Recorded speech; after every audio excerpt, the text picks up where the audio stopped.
Hello అండి, అందరికీ నమస్తే. వెల్కమ్ బ్యాక్ టు జయశ్రీ రుచులు. అందరూ ఏమేమి స్పెషల్స్ చేసారు. నేనైతే చికెన్ కర్రీ ఇది ఎప్పటిదో వీడియో ఇప్పుడు పోస్ట్ చేస్తున్నా. నా స్టైల్లో ఒక్కొక్కసారి ఈ విధంగా కూడా నేను చేస్తూ ఉంటాను అనమాట. ఎలా చేద్దామో చూడండి.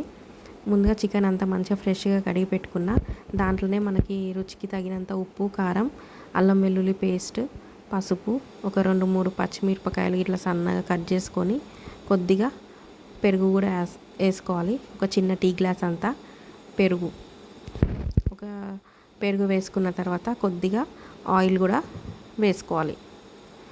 ఆయిల్, గరం మసాలా వేసుకున్నాం కదా, ఇవన్నీ వేసుకొని బాగా మిక్స్ చేసుకోవాలన్నమాట. ముక్కలకంతా బాగా ఈ మసాలా అంతా పట్టుకునే విధంగా కలపాలి.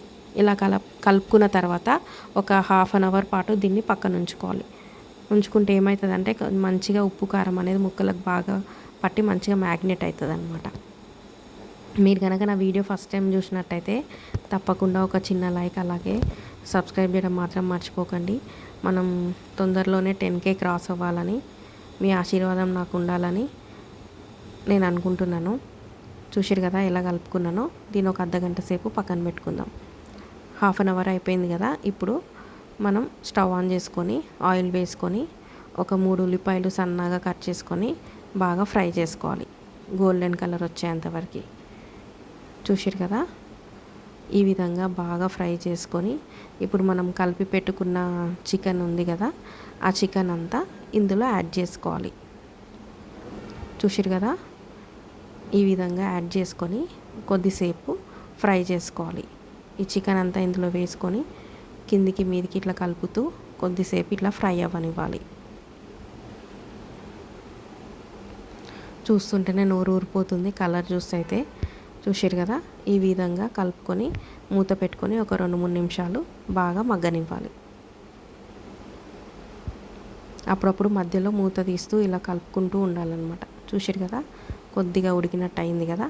మళ్ళీ ఒకసారి దీన్ని కిందికి మీదికి ఇలా కలుపుతూ ఉండాలి, ఎందుకంటే మాడకుండా ఉంటుందన్నమాట మసాలా అంతా. చూసారు కదా, ఇప్పుడు ఒక 4 టమాటోలని ప్యూరీ చేసుకొని ఇందులో యాడ్ చేసుకోవాలి. టమాటో పేస్ట్ని మిక్సీకి వేసుకొని ఈ విధంగా కలుపుకోవాలి. ఆ టమాటో ప్యూరీ అంతా కూడా దీంట్లో కలిసే విధంగా.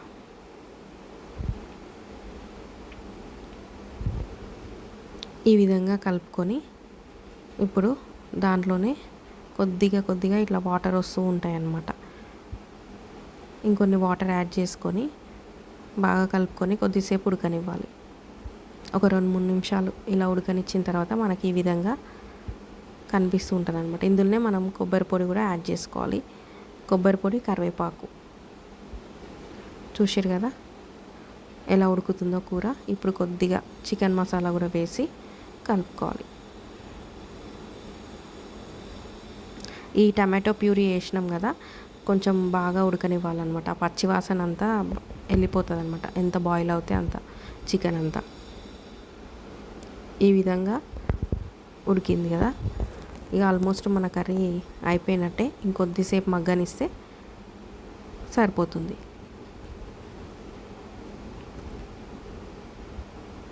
నచ్చిందా? మీకు కనుక ఈ వీడియో నచ్చినట్టయితే తప్పకుండా లైక్ ఇవ్వడం మాత్రం మర్చిపోకండి, అలాగే సబ్స్క్రైబ్ చేయడం మాత్రం మర్చిపోకండి. మరొక మంచి వీడియోతో మళ్ళీ కలుద్దాం. Thanks for watching. Keep supporting Jayashree Ruchulu. చూసిరు కదా కర్రీ అంతా ఎలా ఉందో. ఇంకా లాస్ట్ కొత్తిమీర వేసుకుంటే మన కర్రీ రెడీ అయిపోయినట్టే.